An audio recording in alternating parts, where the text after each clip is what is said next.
y'all. I hope y'all have been doing well since the last time we talked. Last week, we kicked off the month of November talking about skincare. I shared why you should have a skincare routine if you don't already have one. I shared what I do for my skincare routine currently and the products that I currently use. If you missed that video, be sure to check that out. So, in the process of overhauling my skincare routine recently, I introduced two new brands to my regimen that I had never used before. One of which is the Inkey list. So today I'm going to be sharing a review of my experience using the Inkey list products on my skin for the past 6 weeks to a couple of months. So I actually stumbled upon the Inkey list one day when I was minding my own business in Sephora, and I said to myself, what is this new brand with this remarkably generic black and white packaging? And then I looked closer and I said, ooh, what is this brand with this reasonable price point? And at that point, it went on my list of things to try. So I've had a skincare routine somewhat consistently since I was a teenager, and I'd gotten to the point where I stopped really just shopping for skincare products and really paying attention to them. I'd walk in the store, I'd get what I knew, and that was the end of it. But over the past year or two, my skin has been changing a little bit. I am aging a little bit, which it's okay. It's natural, it's part of life, and it's a good thing. So I decided that I was going to branch out and try some new things to adapt to my new skin. And y'all, I was overwhelmed. And I want y'all to tell me in the comments how you feel about this. But I've noticed with the new boom in skincare over the last year or so, seems like the industry is moving toward ingredient-based skincare. So where I used to walk in the store and see, cleanser for oily skin or whatever the case may be, or moisturizer for normal to combination skin, I'm seeing squalene, glycolic acid, retinol, hyaluronic acid, AHA, BHA, and stumbling upon brands and products like that for the first time made me go, whoa, I think I'm gonna have to go home and do some research on all these newfangled scientific ingredient terms that I'm unfamiliar with before I just go putting stuff on my face. It's like we as consumers now have, I guess, the power of our skincare regimen in our hands in terms of deciding what kind of ingredients and things we want to use. But sometimes choice can be overwhelming. It's a good thing, but it's overwhelming. So that's where the Inkey list comes in.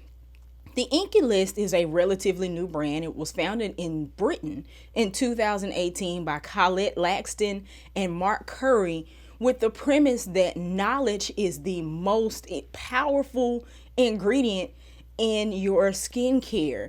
They seek to empower the people that buy their products with knowledge and information to take command and have the best skin possible. So first, before I get into the products, let's deal with the customer experience. The Inkey list kind of has the same approach. You will see different types of acids and compounds and things like that on their products, but they really do dial into the educational component. So when I saw the brand, of course, I went online immediately to see what this was about. And instead of being bombarded with the product of the month, the new product, the bestseller, here's what we want to sell you, the first thing you see on the website is a quiz. And this quiz asks you different questions about you, about your skincare, your skin itself, your skin's concerns, your sensitivity. It even asks if you're pregnant, because there are certain ingredients that you shouldn't be using if you are. It's a short quiz, but it's in depth, and it really dials into what you're trying to get out of your products. At the end of this quiz, you do have the option to create a profile with the Inkey list, so you can track your project progress and have a little more personalization. But they give you a must-have list of products in your routine, and they give you a full recipe of product that you should be using. They call it a recipe builder. So out of the gate, it's like you're talking to somebody. Like if you went in the store and you said, I don't know what any of this stuff is, I need help. Off the bat, they're going to answer your questions and trying to dial into what you need specifically for your skin, which I really liked. And then when you get into the products, instead of just throwing you a bunch of different cleansers and moisturizers and treatments, you can shop by concern, but the products are really grouped by steps in your process, because there's another age-old question: how do I layer my products? What order should they go in? So the Inkey list makes it very, very easy by showing you by step what you should use. Also, on the back of the bottle, there are keys and things to help you with that, but we'll get to that in a second. So the Inkey list actually touts a 5 to 6 step regimen of cleaning, hydrating, treating, moisturizer, and SPF, and if it recommends it for you, eye treatments in your day-to-day routine. So when we get into the packaging is very simple. It's black and white, and it has the name of the product, what it does in simple layman's terms, and then on the back of it at the top, you've got where the product should be used in your regimen, and even a sun and a moon to tell you what time of day to use it. The instructions are very clear, and I love that they give us extra tips to show us like how we can boost the performance of the products and get the most out of it. You go down further onto the website, they have an ingredient index, they have a Ask Inkey list chat feature. You can contact them via IG, you can contact them via email, and a couple of other channels, Messenger, if you want to talk to a skin advisor and get advice about your skin. So I'm very, very impressed with the amount of time. They even have Inkey list school. They have a skincare school with different modules that you can go through to learn more about skincare on a whole, and their blog, etc., etc. But I say that to say I'm very impressed with the amount of effort and energy they put into education over just selling the product. Everywhere you look on their website and on their products and their packaging is an opportunity to empower you to know what you're buying and what you're using. So with that being said, the Inkey list, of course, recommended 5 or 6 products in my regimen. I chose 3 basic ones: the Fulvic acid brightening cleanser, the Hyaluronic acid serum, and the Symbright moisturizer. So I basically bought the clean step, the hydrate step, and the moisturize step to begin.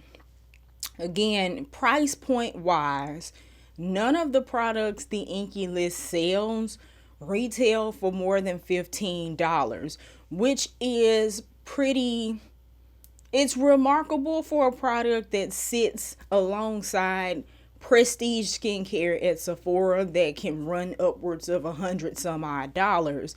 My cleanser was $10.99. The HA serum was $7.99, and the moisturizer was $12.99. So let's talk about what these guys do and how they worked. So I chose, in terms of my skincare routine, to brighten my skin, to fight dullness, to fight fine lines and wrinkles, things of that nature, and to deal with dark circles. Those are kind of the main things that I have in terms of skin challenges at this juncture of my life. So the Inkey list recommended the Fulvic acid brightening cleanser to start, and it helps brighten skin and gently remove makeup. Now, the Fulvic acid brightening cleanser is actually a gentle exfoliating cleanser. It's a jelly like, let me see if I can, y'all might not be able to see that. But we'll see.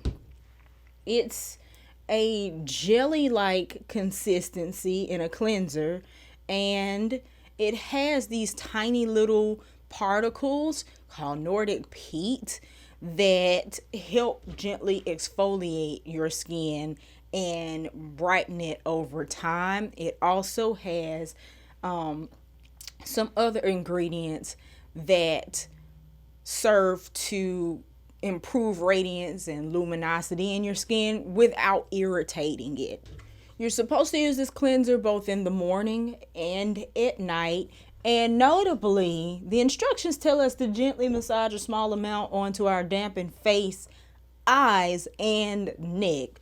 Most skincare products, you've seen it on the label, avoid your eye area, avoid certain other areas of your face. But this one specifically tells you to go ahead and use it on your eye area as well, which just speaks to how gentle this cleanser is. I haven't had any kind of irritation. I didn't even realize it was an exfoliating cleanser until I read it, because the particles are so fine you can't even feel them doing anything mechanical to your face. And the tip is to follow it with 15% vitamin C and EGF serum for a brightening boost. I did not buy that, but I did buy the moisturizer that works in concert with this cleaner.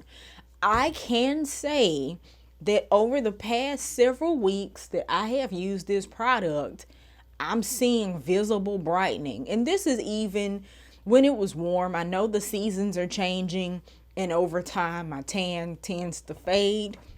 But even before the season changed and I was getting sun, I could still tell that my complexion was becoming more clear and more radiant. I even noticed a degree of brightening of my under eye bags. Now, granted, genetic dark circles, you can't really use product to change that.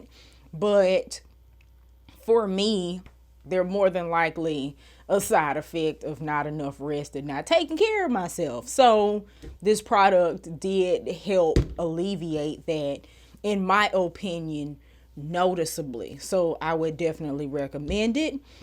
And then I followed up with the hyaluronic acid serum to help hydrate my skin.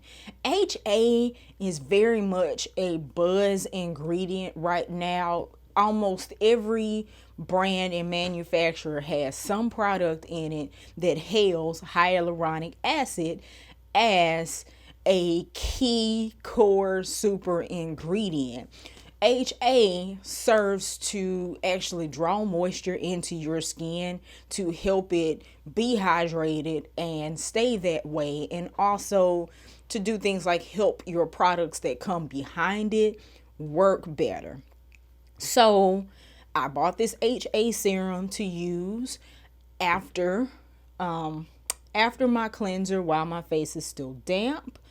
And I will say that it does hydrate the skin. It does seem to help it be moist without being greasy. And yeah, I don't have a lot to say about this serum other than the fact that it works. Last but not least, the Symbright Moisturizer. Okay, so the Symbright Moisturizer has some ingredients in it like vitamin C. It has clary sage, fermented clary sage, cockadoo plum, and other ingredients that are supposed to both hydrate and moisturize the skin as well as brighten it, which is why it works in concert with the fulvic acid brightener. Let me see something. So it's a cream and it comes out like that. It's just white and kind of pearly. It does not have a scent. None of these products do. I'm actually going to moisturize my hands with it right now. None of these products have a scent. The jury is kind of still out on the Symbright Moisturizer for me. And in fairness, let me tell you why. I have grown accustomed and partial to jelly textured moisturizers like the Yes 2 moisturizer, the Yes 2 grapefruit moisturizer, or what's another good example? Bliss has a jelly moisturizer that I like. I've just gotten used to kind of watery moisturizers. This one goes on kind of dry. On the positive side, as my skin is becoming oilier in my T-zone than it ever has been before, I haven't had problems with that. My skin feels not tight, but balanced after using the Symbright Moisturizer on it. But sometimes it does feel a little bit dry for my taste, and as the season is changing and my skin is responding to it, I feel like Symbright isn't working as well. Like this morning I put it on and I couldn't really tell that I put moisturizer on. So I would say this moisturizer may be actually better for somebody with oily skin to achieve that balance. I just don't know if it's the best moisturizer for me. So with that being said, again, if you missed the previous video, I did a whole segment doing a week in the life demonstrating how I actually used these products. So if you want to see that demo in action, do check out that video. But yeah, verdict, the fulvic acid brightening cleanser, mighty fine. I recommend it. It works. The hyaluronic acid serum, mighty fine. I recommend it. It works. Symbright moisturizer, I give it a meh. It works, but I'm just not crazy about it. Value for money is excellent. Again, let's see, $10.99, we'll say 11 bucks plus 13 is 24 plus 8. I got all three of those products for 32 bucks. Give or take a few cents, and that's on par for what you would pay for like olive Olay on your drugstore shelves, or Cetaphil or CeraVe or some of the other products. Also, again, I am extremely impressed with the knowledge and education component. Whether you buy these products or not, visit the inkeylist.com if you need some simplified information about skincare and skincare products. Also, the Inkey List is dedicated to environmental conservation and sustainability in their packaging, reducing the impact on climate change, as well as encouraging recycling in their packaging. And they also have the Inkey List Impact Fund that is setting forth to fund young change makers in their initiatives. And they have a very strong, clear anti-discrimination and anti-racist statement in their core values. So that's something to remark. So you guys, let me know if you're familiar with the Inkey List, or you've tried these products or want to. Let me know, you guys, what you guys think. And also tell me your thoughts about the changes in the skincare industry. I'm very interested to hear what y'all have to say. And just as I sit here, this is a very interesting season for a lot of families. We're going into the major holidays. Hug your people a little bit tighter this week. Love on them, take care of them. Life is but a vapor, so do with it the best that you can. As always, do what you love what you do, and keep at it. I appreciate all of you. Talk to you later. Bye-bye.